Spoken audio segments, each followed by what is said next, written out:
One of the rites of passage for religious fundamentalist YouTubers is to post their hard questions for atheists.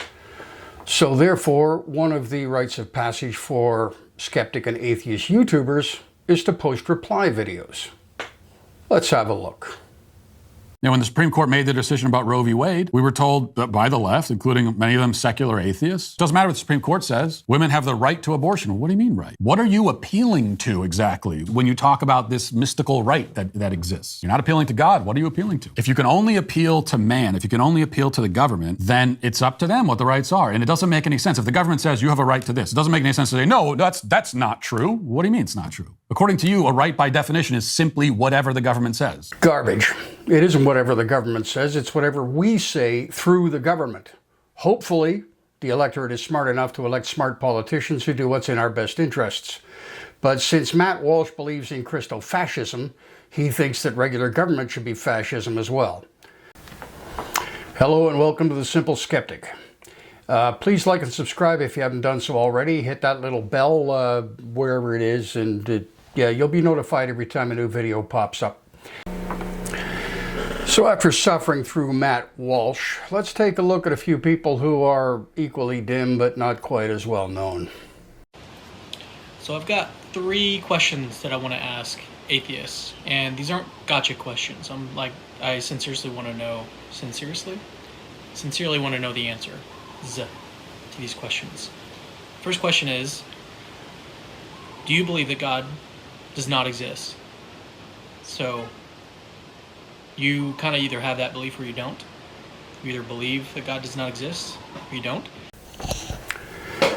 There are some atheists who will say that they believe that a God does not exist. There are other atheists who say flat out that a God does not exist, which puts them in the unenviable position of perhaps needing to prove a negative. But as I said in my previous video a few weeks ago, I am a presuppositional naturalist. I follow an evidence trail all the way back to the start of life, and then another evidence trail all the way back to what we call the Big Bang. Everything back to those points seems to be natural. I see absolutely no reason to introduce a God or any supernatural influence. So therefore, it isn't a matter of me not believing in a God or saying that I believe there is no God. I don't even introduce it in order to deny it or think about it. I know of the concept, but that's about it. If you answered yes to that, then you're ready for the next question. The next question is, do you believe in evidentialism? Evidentialism is the view that your beliefs ought to be proportioned to the evidence. You shouldn't just believe something without evidence. Those are the first 2 questions. Again, as many others have said, it depends upon what you're claiming, okay? Evidence is great. Now, if you say that you bought yourself a new shirt today, I don't need to see the shirt to believe you. If you say that you walked through the store's wall to get that shirt, well, then I'm going to need a little bit more evidence for that. You answered yes to both of those. If you have the belief that God does not exist, and you also believe in evidentialism, you're ready for the third question. And the third question is, what is your evidence that justifies your belief that God does not exist? Evidence that God does not exist.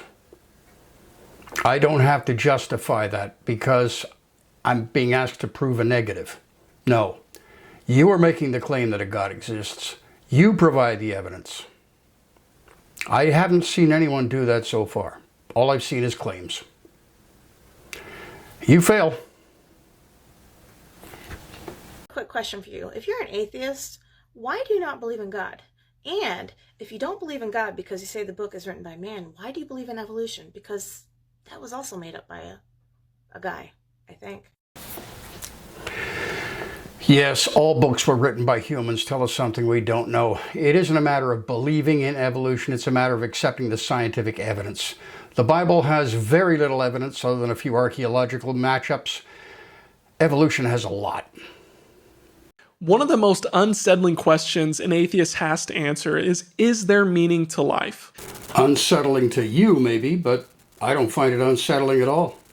One of the world's most famous atheists, Richard Dawkins, wrote a book called A River Out of Eden, a Darwinian view of life. And in it, he says, the universe that we observe has no purpose, no good, no evil, just pitiless indifference. On some issues, like transgender, Richard Dawkins is a dick.